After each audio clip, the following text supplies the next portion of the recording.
Welcome to the Humanity Leadership Podcast. My name is David Wheatley. We're here to talk leadership in small, bite-sized and practical chunks. Enjoy.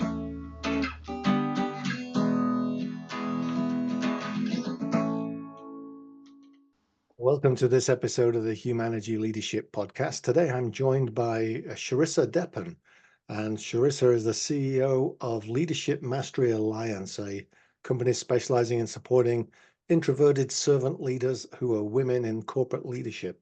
She's a leadership and executive coach with over 15 years of corporate leadership experience, in addition to coaching several Fortune 100 leaders and execs. She's a TEDx speaker coach, a speaker, writer for Forbes, a member of the Forbes Coaches Council, a professor at Southeastern University, and advisory board member of the University of South Florida. Welcome to the Humanity Leadership Podcast, Sharissa. Thank you so much, David. It's a pleasure to be here. Well, thanks. And I was just saying in our preamble, I get 2 or 3 requests a week from different people saying, hey, I think I'd be real value for your podcast. And most of them get ignored or deleted or sent back a nice note saying, not right here, not now. Yours intrigued me because of one of the subjects that I want to get to talking about today, in particular, the empowering introverted women leaders. But before we get to that, just give us the potted 60-second history of what got you to where you are now. Absolutely. And so my background is I actually started off in software engineering. So my undergrad degree was in engineering. And then from there moved into the corporate space, started off working as an engineer, and then transitioned into leadership at some point in my career. So I spent a good part of my career in that leadership space, so tech leadership, before I transitioned into becoming a coach and then starting my business. But towards the end of that journey, what I started to realize was that there was just a lot of things that weren't working for me, and I couldn't put my finger on it.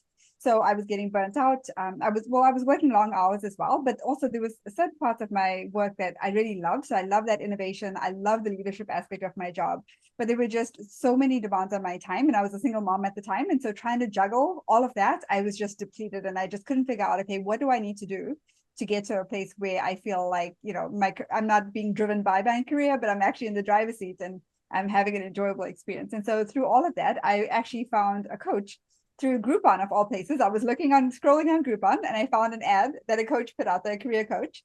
And he asked all the right questions. He said, things like, are you stuck in your career? Are you not sure what that next step should be? Do you feel like, you spent all of these years in a particular place, and now you're struggling to figure out what that next step should look like? And of course, it was, my answers to those questions were yes, yes, and yes. And I don't know how you're in my head, but that's exactly where I am right now. And so that was my first taste of coaching. I had not experienced coaching before, didn't even know what it was as a profession. The only, reference I had to that was sports coaching. And so through that whole coaching experience, so much was unpacked for me. First of all, I got exposed to what coaching is and what a huge benefit it could be, but also just for me as from a personal side, I started to really understand who I was, the way I'm wired, the way that God created me to be, right, with my own strengths and values and passion and purpose and all these different things that I never even took the time to reflect and ask myself those types of questions. And from that place of like being really clear on my identity and how I see myself, and so much of that confidence started to grow, but also I started to get a lot more clarity on what would be right for me in terms of my next step in my career. And so as I was exposed to the coaching process, I started getting really curious. I was like, oh my goodness, I feel like I could do this. What is this? Like, how do I get involved in this? And so through that whole process, I eventually ended up enrolling in a coaching program. And that was it for me. As soon as I did that, I was like, I have found my place. This is what I want to do. And this is how I want to help. And so I transitioned into starting my business, which was a whole roller coaster, which we won't get into as far as like the business entrepreneurial side of things. But outside of that, coaching has just been such a phenomenal experience. And so now, fast forward, that's been a little over a decade now that I've been running my business. And so in that time, I've had the absolute privilege of coaching leaders in several different companies, leadership leaders in different in different cultures, different areas of their careers, and different things like that. And so in all of that experience, where I've actually landed in terms of who I serve now and my focus, it's introverted servant leaders. And that's for a number of different reasons. One is I identify as being an introverted servant leader. And there are a lot of struggle that I went through in my corporate career because I just felt like I didn't fit. I felt like there was something wrong with me. Like doesn't certain things come more naturally than other things? And I was like, I kept comparing myself right to others and getting into that comparison trap. And that's one of the things I talk about in my business as well, is just to be very careful about that comparison trap. But the one thing to note is that when you start to get really clear on who you are and what you want, you start to align those things and align your decisions with that, it becomes a lot more easier for you to find your voice and find your space in that corporate environment, so that you can really function to the best of your ability as an introverted servant leader. So yeah, that's who I am, and that's what I do. Oh, well, I appreciate the journey. And when you said you started as a software engineer, I would probably have guessed you were introverted. And so then to make that switch, and then to recognize that's an area that you both have a passion, expertise, and experience of, and that there's a need for in most environments to, in some ways, to challenge the normal 6 foot tall white guy called John stereotype that we have. Yeah, it's definitely been an interesting journey and interesting experience. Like going into the software engineering space, I knew at that time, I mean, this was many, many years ago now. It's not the way it is now, but back then it was even like very much a male dominated field, which wasn't, it didn't bother me at all. But it was only when I stepped into those roles and I started to, try to figure out and navigate all of these different dynamics, that I started to really, see the challenges that and that provided to me. And it's not got nothing to do with working with males. It's simply in that context of that corporate environment, there was so much that I didn't know that I now know. Had I known back then, would have been a whole different experience. But and that's really where that introverted servant leadership comes in, because as introverts we tend to really internalize a lot of things, and sometimes it can be challenging to kind of step out and vocalize what we're what's inside, and just have a voice and feel like we're having the impact and influence that we want to have. And so that's why I'm actually so passionate about coaching introverts to find their space, to find that voice, and to know that they can function to the and in that strength, and it can actually get them what they want, even though they may see in in the corporate space that it's actually the extroverts that are getting that. But it's not 100% true either. Introverts absolutely can and have found their space in leadership as well. That's what intrigued me about this subject, because especially in North America, I think organizational cultures are somewhat rigged to work for the extrovert. Historically, they've been rigged, and I only make that joke, been rigged for the 6 foot tall white guy called John, because there was a time when there were more 6 foot tall white guys called John and CEOs in the Fortune 500 than there were women. And so, it was rigged for that kind of approach. As you're looking now and recognizing that there's introverted servant leader women in organizations like that, what are some of the obstacles that you're addressing, and what's some of the tips or the work that you're doing with people to help them overcome those obstacles?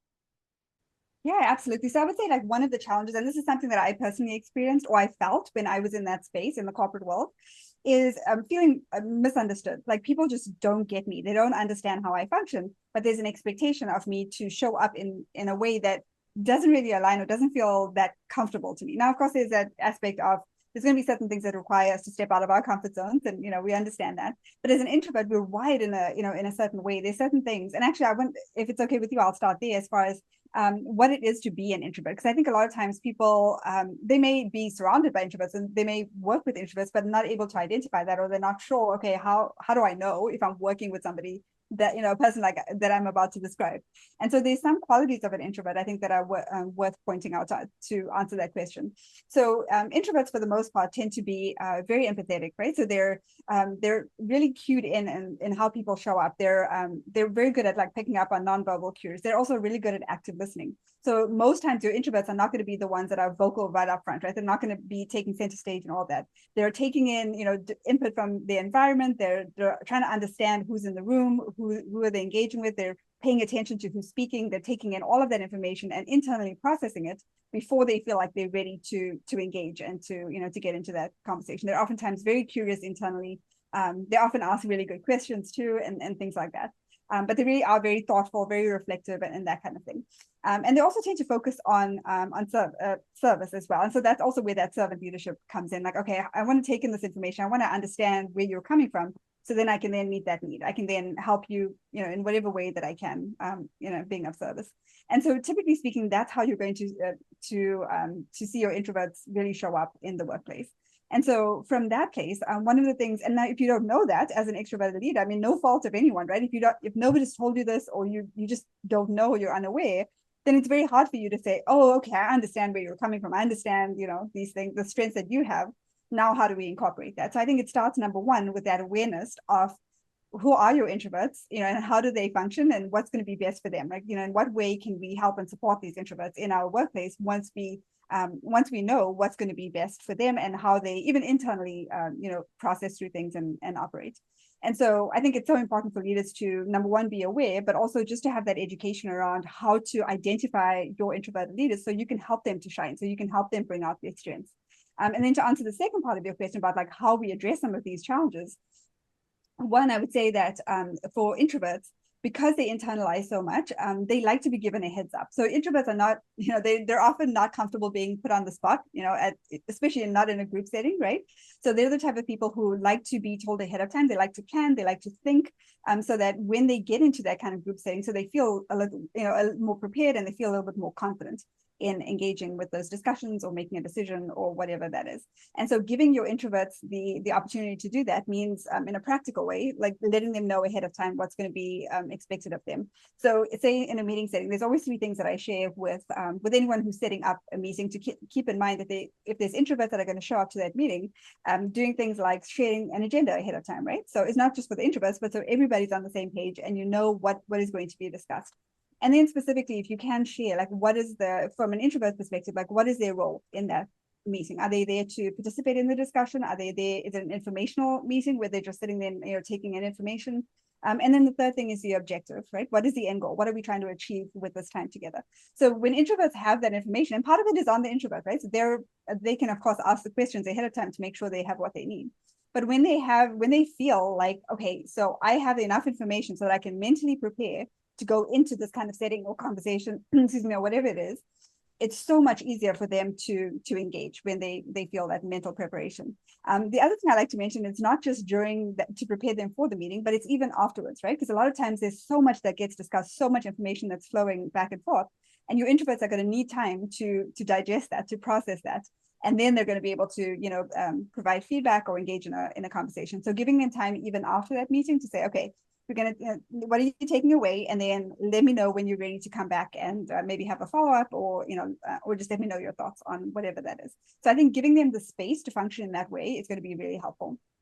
The other thing I would say with introverts is kind of going back to what I was saying earlier, like they're typically not going to be the most comfortable if you call them out during a meeting or put them on the spot. They need that time to process. So that's another thing that goes into that, is letting them know what is going to be required of them. So if it's more like what is it called? Like a discussion group or something like that, where that level of engagement is going to be needed, letting them know ahead of time, I'm going to be going around the room, or we're going to be asking people their opinion, and I would love for you to share that. That's another way that they can mentally prepare, so that they know when they get in there, they're going to be asked, to share their views or their opinions. So there's just little things like that if people are aware that they're working with introverts, and chances are they are, even if they don't realize it, then it just helps all the way around. It helps your introverts really step up and engage in the work process. And it also helps your introverts feel like they're playing a part, right? And making sure that everyone feels heard and valued and things like that. So pay attention and recognize where you've got introverts on your team, give them time to prepare, give them clarity, and then give them time to process afterwards. What's the specific things that you're finding when it comes to gender? Is there anything different when it comes to adding woman onto that introvert that makes a difference? Yeah, that's actually really fascinating. So when I first started my coaching journey, I had this assumption that mostly women are introverts. I was going to get a lot of introverted women, and really I've had a mix over the years, over that 10-year period, of introverted men and women. And it's been really fascinating to me. And a lot of times they're, from in terms of the challenges and the struggles that they deal with and all of those things, I get almost exactly the same questions and exactly the same things that they come to the coaching session with and say, okay, I need help in this area or that area. And they function very, very similarly, whether they're male or female. And so that's actually been a really interesting observation to me. So what I'm saying today, actually, it would apply to your introverted men as well as women. But there's just the reason I focus more on women. First of all, that is so much my experience, and I know as women, we process things in a slightly different way, right? So most women, introverted women, are probably going to relate to me a little bit different than like an introverted male. Well, it doesn't mean that this information is not as helpful, but I tend to, draw in a lot of introverted women into my space simply because that's my background and my experience. And a lot of women are like, oh my goodness, you get it. You understand the struggles that I go through in that leadership space. So I appreciate that it's less about the gender in the differences in introversion than it is about your passion and interest and your experience, that focus. You've also talked a lot about what we can do to recognize introverts within our team. What are some strategies for the introverts if I'm especially a female introvert and I suddenly find myself elevated to a C-suite and there's 7 white guys called Bob, and they're all extroverts. What are some of the things that I can be doing as an introverted female leader to mitigate that situation? Great question. And that goes to what I was saying earlier about playing to your strengths. As an introvert, we have a lot of strengths that a lot of introverts don't recognize because they're so busy focusing. And I say this from my own experience as well. They're so busy focusing on what they don't have or comparing themselves to others that they miss out on actually being reflective and thinking about, okay, what strengths do I bring to the table? How am I unique? And how can I add value here? Still get to the same outcome, but in a way that is going to be, that's actually plays to my strength rather than me trying to be somebody I'm not. And so a couple of those strengths when it comes to being an introvert is relationships. Introverts are really good with that one-on-one connection, that relationships. It goes back to what I was saying earlier about being curious about other people. They want to get to know people. They're really good at that active listening, engaging in a conversation, emotional intelligence, that kind of stuff. And so with your introverted leaders, and if I'm speaking to introverted leaders right now, what I would say is that, lean into that strength, get to know people, get to know your audience, right? So if you're going to be presenting or you're going to be working in that within the team dynamic, get to know the people that that you're working with, understand what are their what are their ambitions, what are the things that are important to them, what are their priorities, what are their biggest So challenges. that's getting to know them on a one-on-one basis. So go actually one-on-one, get to know them before you end up in the meeting with them. Correct. So if you can build those relationships ahead of time, whether you're at the C-suite level or anywhere in between in terms of your leadership, it's going to make it so much easier for you to show up because now you feel like you're in the room with people that you already know to some degree. Now it's not always going to be possible, but even generally speaking, if you can get some information with the people that you're going to be working with or engaging with, that's going to be so helpful because from an introvert perspective, it just helps you to feel like, okay, I'm not in a room with strangers that I know nothing about. I'm at least making the effort to build the relationships or on some level just get some information on who I'm going to be speaking with, so that I'm better prepared to know how to engage with those people. So in your example, if I'm an introverted leader coming in and I know I'm working with a group of extroverts, I'm going to be very keenly aware of my space, and not only my space as an introvert, but how to engage. I'm going to be aware of, okay, extroverts tend to process externally, right? So I'm going to need to give them space. And as an introvert, I can say I love working with extroverts because I like to listen and I like to absorb and learn from them, and they like to speak, and typically speaking, they're going to process externally. And so I enjoy that. So it's not that, introverts feel like, oh my goodness, I only want to work with introverts. It's not that kind of situation. But when you know your audience, when you know you're working with extroverts, it's so much easier to then engage with them in a way that, provides them what they need, but also gives you the opportunity to say, okay, now how do I engage in this conversation and this discussion in a way that feels good to me. So one example of this in that scenario with like an introvert versus an extrovert and them engaging in conversation, your introverts typically going to let your extroverts speak, right? So let them get whatever it is that they want to share, ask open-ended questions, to lean in with curiosity, trying to understand their perspective and all of that. And just because of that law of reciprocity, at some point your extrovert's probably going to be like, oh wait, you've been asking me all these questions, I want to know more about you. Now you tell me. And so then they're going to be ready to engage. And now they're well informed because they've just been listening and absorbing and internalizing everything that's been going on. And so they're going to be, ready to engage in that conversation. And there's nothing wrong with that. Like an introvert is in a room with extroverts. There's nothing wrong with introverts sitting back for a little bit and, just listening to what's going on, getting a feel for, that space and the conversation, all of that, and then engaging in the conversation when they feel like it's appropriate or when they're called upon and things like that. So that's how I typically see that type of scenario playing out. Now, there are definitely situations where extroverts just don't give the opportunity to introverts, not intentionally, but simply because that's just how they're wired. Like the natural tendency is, okay, we're going to just talk all of this out. And so it is going to be important. That's where that relationship building comes into play as well. And a one-on-one conversation can often be very helpful just to, and to also for the introvert to be proactive. So before they get into that type of situation, knowing their audience, they can ask the right questions. They can say, okay, what is the intention of the meeting? What is the role that I play? Going back to those three questions, what is the role that I play, and what is the end result? What is the expected end result in this meeting? And so if the role that they play is it's simply informational and you're just there to absorb information that's being shared with you, great, then your introvert can sit back and take notes. And if there's clarifying questions to be asked, they can do that. But if it's more, no, you need to be engaged in this conversation because this is a decision-making type of meeting, then they know going in that, it's going to be part of the responsibility is going to be on them to make sure that they have a say in whatever that conversation is. I appreciate that. One of the things I've experienced in some of my coaching work is the introvert, in particular, potentially an introvert female in that environment, as you said, using their strengths. They're listening, they're open, they're focused, oriented to what success is. The extroverts are thinking out loud and changing their mind mid-sentence and all that kind of stuff. Yeah. And then it comes to a point that the extroverts, having had the floor, make the decision and move on. And so then all of a sudden the introvert is surprised, okay, we've moved on, and the reciprocity wasn't there. What's some of the techniques you offer? Because that then is kind of double the challenge for an introvert, because now it's a matter of I've got some thoughts and some observations, but I'm now in a place where I feel like everybody else has moved on. What would you recommend at that point? And I definitely coach on this quite a bit as well, when it's like, okay, I just left a meeting and now what do I do? Like I had something to share, but I didn't have the space to do that. And I always tell my introverted leaders, it's never too late to do that, right? Don't walk away from the meeting and just not ever share what you think is valuable to that conversation. But there's ways to still open the door to that discussion or share your opinion.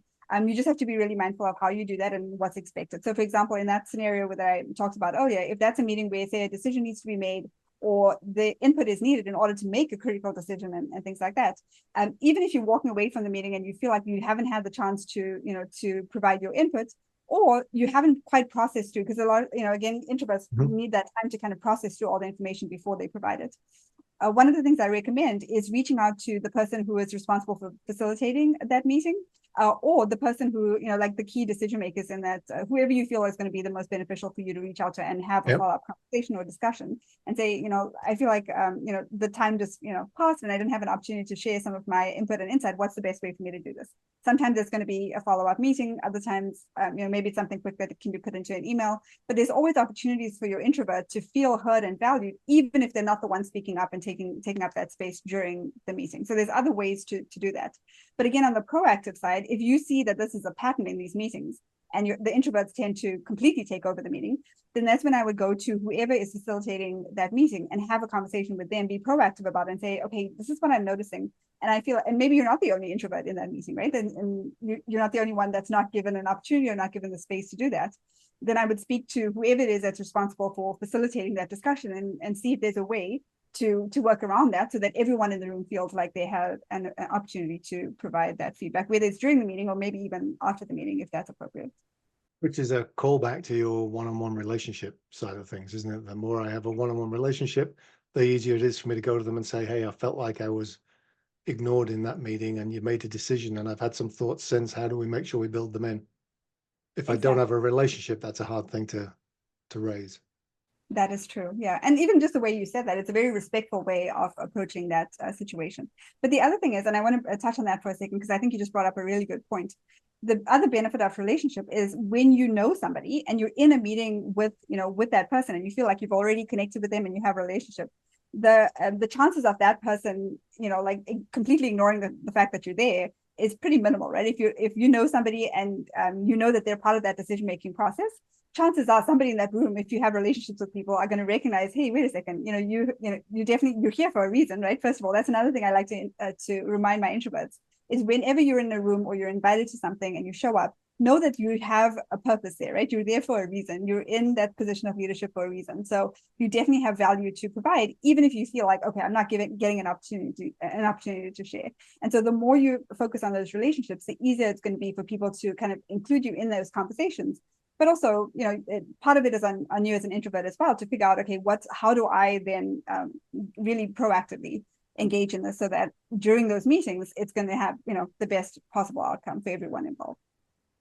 And I like how that comes back to what you framed up at the beginning, which is this is really about using your strengths in order to overcome some of the challenges, which it's not about you have to learn to stand up in front of a meeting of people and say your piece out loud. It's build the relationships, make the investment up front, and then lean on that ability to listen and process so that then people will naturally want to draw you into the conversation.